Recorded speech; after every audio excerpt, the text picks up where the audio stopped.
account of Noah's Ark is true. Gaya po nabanggit po ni Pastor John kanina, a lot of people up to this time, they are only looking at the flood, at Noah's Ark, as only as a myth. But, gaya po last time nakita po natin, it is clearly stated in the scriptures with particular details about this ark na kailangan po natin panghawakan. Na tunay po, we can deduce something from these truths given in the Bible for us to really see.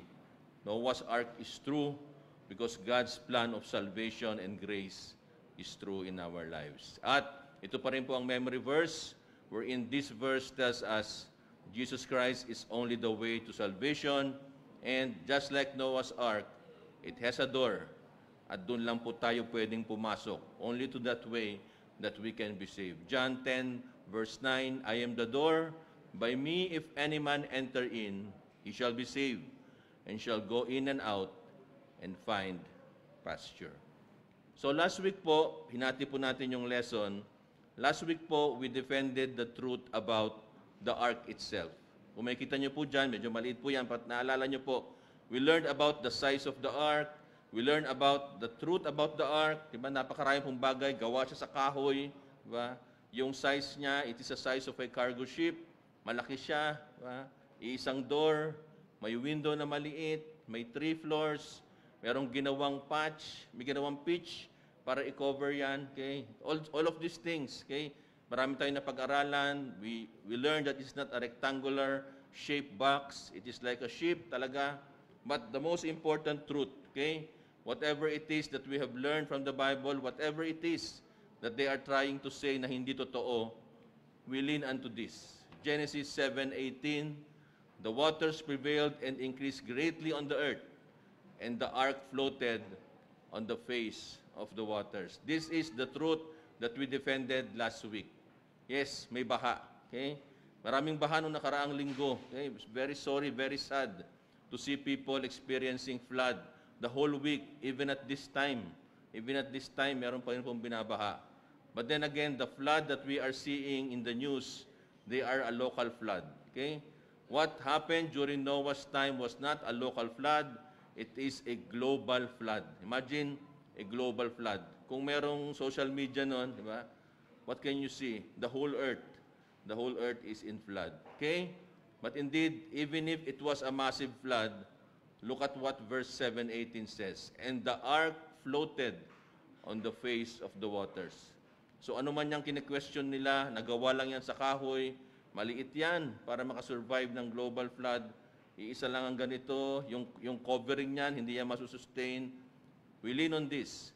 The Word of God says, the ark floated on the face of the waters. So yun po yung una pong napag-aralan po natin last week. Now we look on the second part. Another point of question, yan pong nasa baba. Sorry po, medyo maliit. Kaya nakikita nyo sana, all aboard. Okay? All aboard. Who were those inside the ship? Okay? This was again a point of contention to a lot of people. Okay? Oh, may tao. Yes, nakalungkot. Only 8 of them. But how about the animals? And even, how about the food? Okay? This is the question. Okay? The question, too many animals. Diba? Magkakasya ba yan sa isang ark? Dami-daming sinabi ng Panginoon. Dapat daw ma-repopulate. Diba? Dapat ma-repopulate. So how many do we have to bring in to the ark? And that's the point of contention now. Last week is the physical structure of the ark. Today, it's who is aboard. And is it possible really to put them all inside the ark? Okay? But then again, ito po muli yung ipapakita natin at pangahawakan natin. This will also be the same truth that we will again be leaning in the end. Genesis 7:23 says, the last part of the verse, and Noah only remained alive, and they that were with him in the ark. So maraming questions, kakasya ba, makasurvive ba, hindi ba lulubog yun sa dami ng mga animals? This is what the Word of God says. Noah and all those that were inside the ark, they were able to survive the flood. Okay? So, i-defend pa rin natin. Sabi ko nga dati, we can end the lesson here. Tapos na dapat to. That's the Word of God says. But then again, let's look unto it. Kasi napakahalaga po na makita po natin kung anong sinasabi ng Panginoon in His Word for us to really understand that indeed we can defend the truth of this ark because it is inside the Word of God that indeed we can find yung talagang tunay na evidence that indeed this ark and all the animals were able to fit in. Now we look on the second part. We look on verses 17 to 22 that talks about the animals on the ark, more particularly kung sino po yung mga naroon. And let us look, isa-isahin lang po natin, shortly lang po. Okay? What was to be destroyed? It is very clear, verse 17, yung naka-bold po dyan, everything will be destroyed by the flood, wherein is the bread of life from under heaven, and everything that is in the earth shall die. Okay? So why did God wanted Noah to build an ark? Because everything that is the breath of life from under the heaven and everything that is in the earth shall die. So this is the purpose why the ark has to be. Okay, this is the purpose. Sorry, ay nauna ako. Verse 19 says the purpose. Okay, again, it is in bold letters to keep them alive. And every living thing of flesh, to every sort shall thou bring into the ark, to keep them alive with thee. They shall be male and female. Okay? The very purpose why we have to bring animals into the ark is because to keep them alive. Okay? Alam natin to lahat for repopulation. Okay? And what are the groups of animals? Okay? There are two groups of animals that were mentioned here. Okay? Again, it is in capital, in bold letters, the fowls, the cattle, and the creeping things. Okay? These are all those that were mentioned to be inside the ark. Okay? We know fowls. Ano ba yung fowls? Okay? Fowl is a Hebrew word referring to everything that flies, winged creatures. Go back to creation. We studied creation. What were created during day 5? These are the fowls. These are the birds. These are those that have wings. Okay? Ito po yung inuutos na Panginoon na dapat din maisama inside the ark. Okay? And in a more detail, in Genesis 7:14, every beast, all cattle, and every creeping things that creeped upon the earth. This one, created on day 6. So lahat po ng kinreate ng Panginoon during day 6, beast, cattle, creeping things, kung ano man niyang gumagapang, okay? All of those, God instructed to bring them also inside the ark. Okay? So very clear kung anong sinabi ng Panginoon, kung ano ang kailangang dalhin ng Panginoon. Okay? Ni Noah. Okay? How about sea creatures? Okay? Maybe this is one of the question. If you will look at verses 21 to 23, what are those who died? Okay? And all flesh died that move upon the earth, both of fowl and of cattle and of beasts and of every creeping thing that creepeth upon the earth, and every man, and in all whose nostrils was the breath of life, all what was in the dry land died. Look, flesh died that moved upon the earth, and whose nostrils was the breath of life, and all that was in the dry land. What the Bible mentions is everything that moved upon the earth, and all that was in the dry land. Again, also in the next verse, and every living substance was destroyed, which was upon the face of the ground, both man and cattle, and creeping things, and the fowls, and they were destroyed from the earth, and Noah remained, and they that were with him in the ark. Okay? So malinaw po, all that was in the dry land, all that was in the breath of life under heaven. Okay? So, maaari naman parang madaling isipin, di ba? Hindi naman pwedeng dalhin yung mga isda sa Noah's Ark, di ba? Kasi paano ba yun? Hindi naman pwedeng pumasok ang tubig doon sa ark para makasurvive sila. Okay? And may flood naman di ba? May flood naman. Okay? What is flood? Flood is water. Okay? And will they be able to survive? Hindi natin alam. Okay? Pero may isda pa ba ngayon? Di ba? Diba? Meron po ba, di ba? Meron pa po, di ba? They continue to live with us in this world. So, ibig sabihin, yes, they were not inside the ark, but indeed, there was a plan for God, okay, that they will continue to be repopulated. Kasi nandito pa rin po sila ngayon. Okay? Maybe there was no clear mention of these things, but definitely, ano po ang plano ng Panginoon? Okay? They will continue to live. At isipin nila kung very catastrophic yung flood, baka maaring may mga namatay din di ba? all those that were the sea creatures sa tindi ng flood? Pwede ba? Very possibly also. There were fossils that were seen, sabi nga nila. But then again, the truth is here. Okay? If there are still species or kinds of sea creatures that live to this day, then definitely there were those kinds that were spared during the flood. Okay? Hindi po ito kailangan natin pagtalunan ng isang bagay na tunay na nangyayari. And we again what? We again look to the scriptures. That's why we believe in them. Okay, next. Paano daw po ba ni Noah i-collect lahat ng animals? Okay? Is it possible? Paano ba yon? Kinausap ba ni Noah yung mga animals? Ikaw. Okay? Nag-message ba siya? Okay? Very clear again from the word of God, of fowls after their kind, and of cattle after their kind, of every creeping things of the earth after his kind, 2 of every sort shall come unto thee to keep them alive. Very clear. 2 of every sort shall come unto thee. Noah didn't have to do to gather them. Hindi po kinailangan ni Noah na puntahan sila, kausapin na invited kayo sa ark. Okay? Maybe this could be the picture. Okay? Baka ganyan, baka orderly, naglalakad sila, yung mga ibon dumarating. We don't know. Okay? But what is very clear, Noah didn't have to go to them. Okay? Yung mga lahat ng po ito, ang Panginoon po ang gumawa ng pangaraan that indeed they will be there inside the ark. Okay? So, these are pictures. Okay? These are pictures na hindi mo exact. But then again, if you look at the Word of God, this is the truth. Okay? Dinala sila ng Panginoon. Okay? Ang Panginoon ang dala sa kanila. Noah didn't have to go to them. Okay? But they shall come unto him. And next, okay, these are some of the problems. The problem and solution of too many animals. Ito po yung number one contention po nila ng marakaramihan. The problem is there are too many animals that have to be loaded inside the ship to be able to ensure the continuation of the repopulation of this earth para po sa animals. So, tignan po natin. Okay? Let us look unto this occasion. Okay? This is the question, how could Noah fit all the species of animals in the ark? Okay? Does it have to be all the species? Kailangan po ba yon? If we look back po, we studied creation.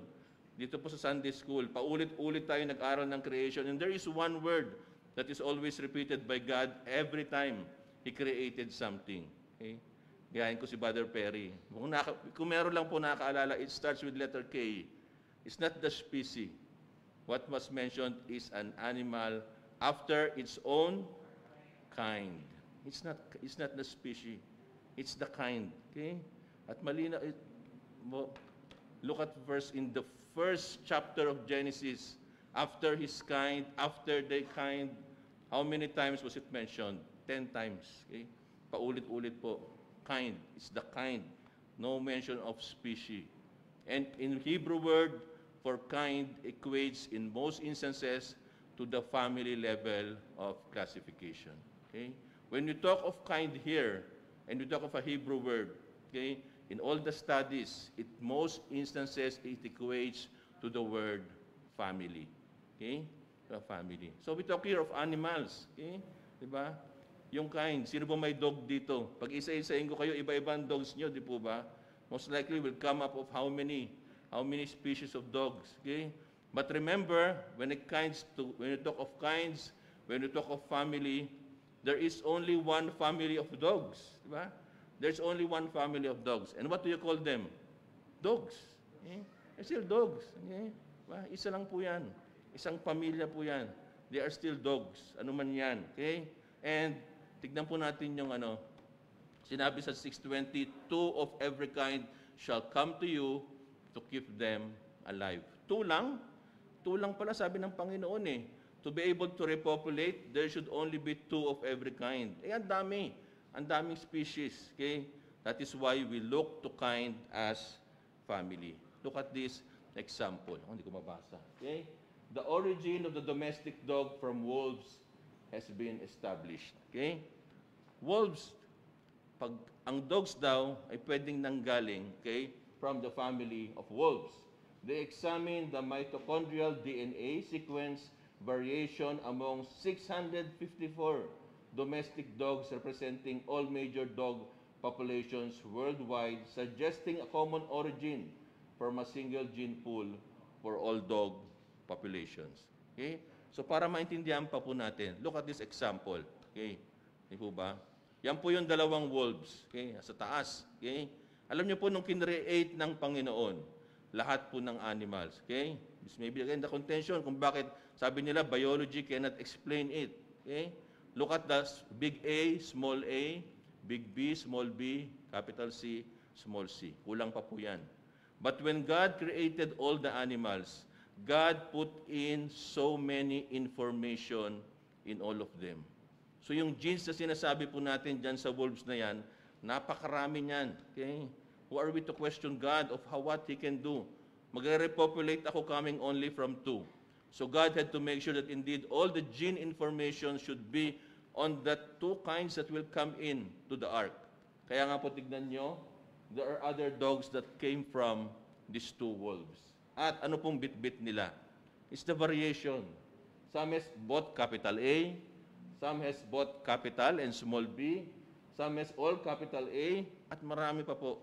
Napakarami pa. So ibig sabihin, from all the genes, the information that God put in these 2, in this pair of animals, dyan po manggagaling yung napakaraming species of dogs. Okay? And that is the reason why nasa ibang bansa ka, ba't may dog pa rin doon? Ang layo. It is separated from napakaraming geography, napakalayo. Bakit nagkakaroon ng species ng ganon? It's all because, again, of rapid speciation. Okay? Nanggagaling yan sa millions of information that God has put in all those, in the original pair or the 2 kinds. At doon nanggagaling po lahat. Kaya nga po, kailangan bandalin lahat ng dogs? No. God, through the instruction to Noah, I will bring to you, okay, I will bring to you that pair of dogs that will make sure that with the information inside of them, this could be possible.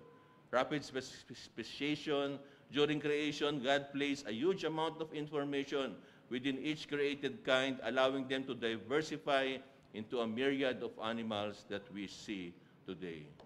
As we see, there's only 1 dog kind. There is only 1 dog family. But how many species? There are wolf, there's coyote, dingoes, domestic dogs, napakarami.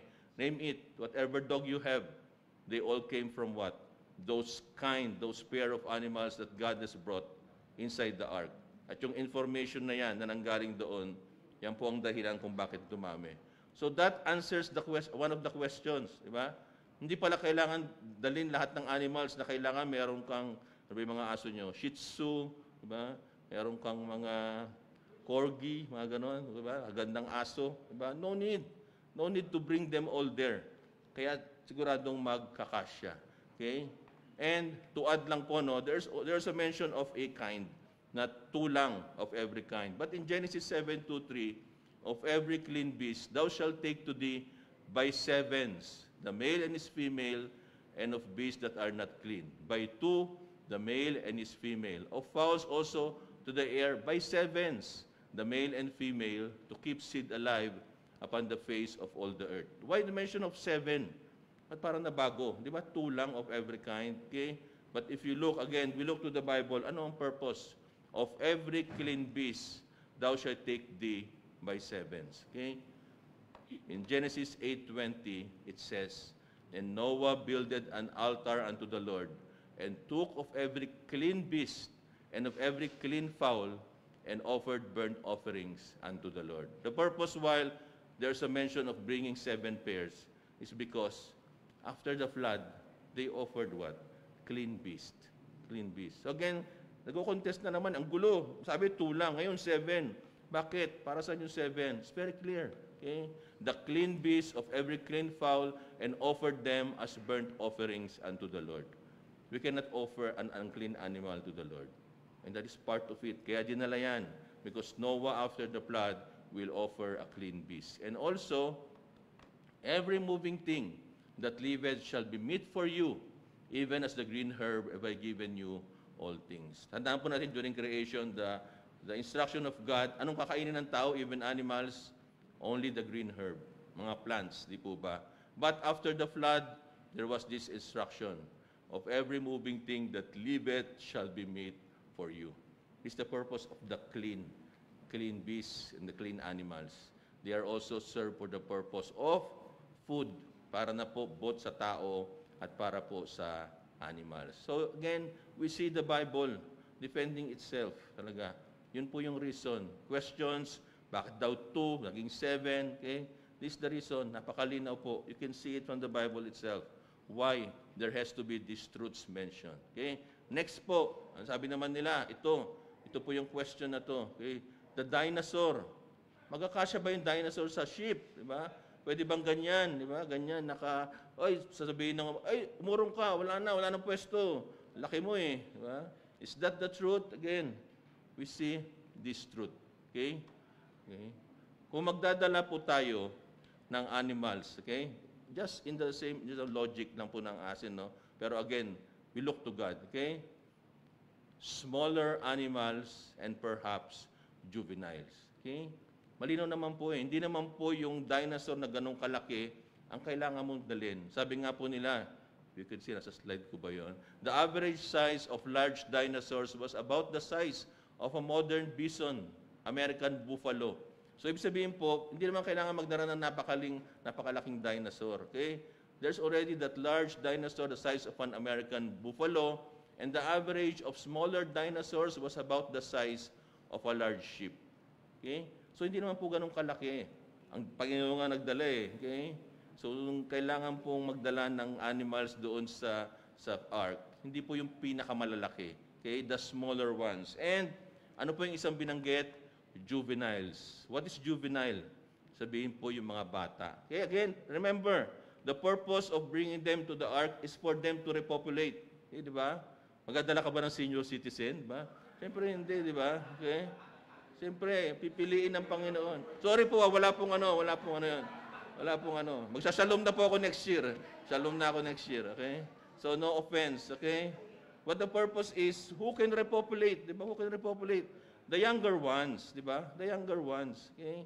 So, yun din po eh. Pag younger ones ka, ibig sabihin, malaki ba yun? Maliit pa. Di po ba? Again, this answers the question. Smaller animals, but perhaps they are juveniles. Okay? So, hindi po magka-cramp ng gaano. Kasi nga, hindi po, okay? Sabi nga, in general, most animals are smaller than a sheep. The number of animals that would have needed to have been on the ark in the thousands, not in millions. Sabi nila, million daw dapat. Okay? Million daw dapat yung kailangan mong iligay sa ship. No. Okay? Most likely, it's just in thousands. Pero malaki naman talaga, di ba? Okay? Example, yung dinosaurs. Okay? They are always questioning. Yung dinosaur po, di ba? Na-defend na ni Elder Perry yun. Di ba? In the book of Job, ba? May dinosaur ba? Meron. Okay? Meron. Nasa Bible. Okay? At kasama ba siya sa kinreate ng Panginoon on day 6? Yes. Kung kasama siya sa kinreate ng Panginoon on day 6, then definitely what? They are inside the ark. Okay? At again, you want dinosaurs? Okay? May pamangkin si Ma'am Sian na kabisado lahat ng klase ng dinosaurs. Okay? So kung babanggitin mo lahat 'yon, okay? Napakarami. Okay? Example, yung family of Ceratopsia, okay? Given to sa lesson, okay? Napakarami niyan. Dadalhin mo ba lahat ng mga 'yan? No. There are 700, sabi nga nila, species of dinosaurs. Diba? Pero anong kailangan mo? 50 lang. 50 dinosaur kinds to be able to, again, have these genes. Okay?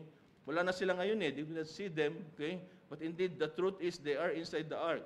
Pag dinefend ng Bible, natutuo yung dinosaur. Nandun ang dinosaur sa Bible. At pag sinabi ng Panginoon that all land animals are on the ark, then definitely the dinosaur is inside the ark. Okay? Alam niyo po, pag tinignan niyo po yung real ark, it has the capacity of some 522 railroad stock cars. You know the train? Iba ang train, stock cars yan. Imagine 522. Okay? They made this study of this dun sa binigay po na size, di ba? Last week, napag-aralan po natin, di ba? Gaano kalaki. Mentioned clearly in terms of cubits na convert natin sa feet. So ito po, malaki. Malaki po yung ark. Malaki po yung ark. Pero again, with the study, we don't have to bring the big animals. We don't have to bring all the species. We don't have to bring all the big ones, the old ones. Kaya nga po yung 522 railroad stock cars na yan, kasya po sila lahat dyan. Okay? Because what? The Lord mentioned, okay, that everything that was needed it shall come unto the ark going to Noah. And how about food? Ba? Paano yung pagkain? Ba? Makasurvive po sila? Gano'ng katagal po ba sila sa loob ng sa loob ng ark? Isang taon ba? More than a year. Okay? But there's an instruction, and take thou unto thee of all food that is eaten, and thou shalt gather it to thee, and it shall be for food for thee and for them. Okay? What is the provision inside the ark? Okay? Yung bayaw ko, cook yun sa barko.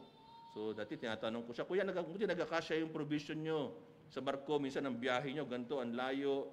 Tapos, minsan naantala pa, hindi kayo makarating dun sa next port. Ako, sabi niya, sobra-sobra ang pagkain. Sobra-sobra, hindi magkukulang. Kasi yan ang pinaka-importante, hindi pwedeng mawala ng pagkain. Okay? If that is possible in ships here in this world, na tumatakbo ngayon, how much more ng Panginoon, panahon ng Panginoon. The Lord made sure that there's enough food for everyone. Sigurado po yun. Okay? Sinabi ng Panginoon that they shall the food that is eaten, and then it is true that there is food. And God said, Behold, I have given you every herb bearing seed which is upon the face of all the earth, and every tree in the which is the fruit of a tree yielding seed, to you it shall be for meat. This was the instruction of God during creation. Ang pwede palang kainin na Noah and all the animals are what? Plants, the green. Okay? So, ibig sabihin, vegetarian pa po sila lahat noon. Okay? So, wala pong maghahanap, wala pong katayin natin yung dyan, yung, di ba? Daming animals di ba? Hindi ako vegetarian The instruction then was clear, di ba? Lahat kumakain pa lang, vegetarian pa lahat. Okay? So, wala magnanasa na nakatingin sa taon na ako hindi kumain. Siguro ako, I cannot survive nga siguro. Pero again, that's the truth. Okay? There was no instruction then. The instruction to be able to eat animals only came after what? After the flood. Kaya nga may clean animals na pinadala ang Panginoon inside the ark. Okay? So very clear again, the Bible is showing us, okay, again, the beast, okay, even the beast. Okay? So Noah would still be eating a vegetarian diet as mentioned, and kaya nga po, it's all fruits, vegetables, nuts, and grains. Kaya nga healthy sila lahat noon, di po ba? Diba? Kita nyo, ginawa nila yung ark. Imagine niyo paano ginawa yung ark made of wood. Ang galing ng technology. Di ba? Hindi sila kumakain ng baboy kasi. Puro sila gulay. Okay? Kaya malalakas sila. Okay? Anong age nila noon? Hundreds. Okay? Hundreds. Okay? Maybe that's part of it. You can look at to it. Pero yun ang sabi ng Panginoon. The food for them then was only what? A vegetarian diet. Okay? Yun lang po. Yun lang po. The animals are safe because their purpose will be after the flood, not for eating inside the ark. Okay? So, again, yun lang po Okay? Sana po nakita po natin. Yes, we could defend. And whatever misconceptions that we have, in fact, the misconceptions are not ours. Those who do not want to believe. Ang dami, di ba? Alam niyo po yun, minsan mga pilosopo na sinisilip. Talagang yung totoo yan. It's a myth. Okay? But then again, it's all here. It's all here. Okay? Kailangan lang natin pag-aralan, kailangan natin intindihin that indeed we can defend the truth that this is true. Because the Word of God, sufficient always. It's always sufficient. Kaya nga po may sinasabi, ito nga yung, how might pictures of an overloaded miniature ark influence people's view of the accounts in Scripture? Hindi naman po masama ito, di po ba? If you would like to attract children to study Noah's Ark, okay? Sabi nga nila, pictorial, nakatulong yan sa mga bata. Ma-attract mo sila, yung galing, daming animals, okay? But is that the true picture of Noah's Ark? Hindi po, okay? Hindi po yan. Kasi if we stick to that image, that will come a time, is all fictional. Hindi totoo, kasi yan ang tumatitak sa isip mo Kaya ang napakahalaga, look to the Bible, that's not the real image. We have to be careful. We have to be careful. Yes, we want to be able to say the story that God saved people to the ark, but let us have a vivid and clear picture of what the Word of God says. Kasi if nakikita po natin yun doon, nakikita po natin yung plano talaga ng Panginoon, how detailed and exact the Lord was in saving Noah and his family and also all the animals to make sure that they will be continuity in this world. Kaya nga po we'll end with these two pictures. Okay? Sabi nila, the ark cannot survive. The Bible says, the ark floated on the face of the waters. Sabi nga natin last week, Titanic was that's the ship that even God cannot sink. But the ark, that's not true. Okay? About Noah's ark was the ship that God designed that will survive a global and worldwide flood. Sino po ang arkitekto ng Noah's ark? Is the Lord. Siya nagsabi lahat niyan, ng measurements niyan, lahat ng mga detalye niyan. Okay? So if God says that this is the way for salvation, surely it will be the way for salvation. Hindi po lumubog yan. Okay? Kaya nga sinasabi natin, tunuro ni Elder Perry, comparison of the ark and Jesus Christ. If Jesus Christ is the way to salvation, then definitely it is true. Kaya nga po, ito rin yung isang pictures. And Noah only remained alive, and they that were with him in the ark. Lahat po ng dinala ng Panginoon doon po sa loob ng ark. The animals that came, the 8 people that had given grace to be there. Okay? Asaan sila? Maring ganyan po yung picture. Tapos na yung flood, nababa na sila. They were all alive. Okay? So it means also, all those that were appointed by God to survive through this way of salvation of the ark, ano sabi dyan? They remained alive. Okay? Let this be a reminder unto us. Okay? God, ang Panginoon, pag siya ang nag-set na ito ang kaligtasan mo, okay? Yes, it's true. No amount of misinformation na ginagawa ng iba, hindi po tayo matitinag. This is what the Word of God says. And us, po, alam niyo po, we are secured. Okay? Nasa loob po tayo ng ark. Nasa loob po tayo ng ark. Let us be a reminder unto us. Okay? Akalungkot, ba? Tumatawag si Sam nung kasagsagan ng baha, ba? Parang wala kang magawa. Si Deacon Alston nasa ospital, diba? Nahihirapan siya. She was crying when we were talking to her, diba? But this thought came to me, diba? Yung flood na yan, diba? Global nga na ano dito, happy bill lang yan Happy bill lang yan diba? Creek lang yun. Okay? And what happened? They're well. So whatever it is po mga kapatid, okay? Maybe there are floods in our life now, we are secured. Diba? Nabanggit ko nga last time hindi safe ang ark kasi isang pinto. Hindi po, isa lang talaga. There's only one entrance. And when God shut the door, sayang, di ba? 8 lang yung tao Noah was a preacher of righteousness, di ba? Sayang Marami pa sanang pwedeng magkasya dun sa ark Okay? But they did not believe. Di ba? Hindi sila naniwala. Okay? So isipin natin to. The kingdom of God is big. Pwede pa po tayong mag-invite. Pwede pa po tayong mag-call. Okay? Because the true security on life, kung pag nandun ka sa ark at sinat ng door ng pinto ang Panginoon. Okay?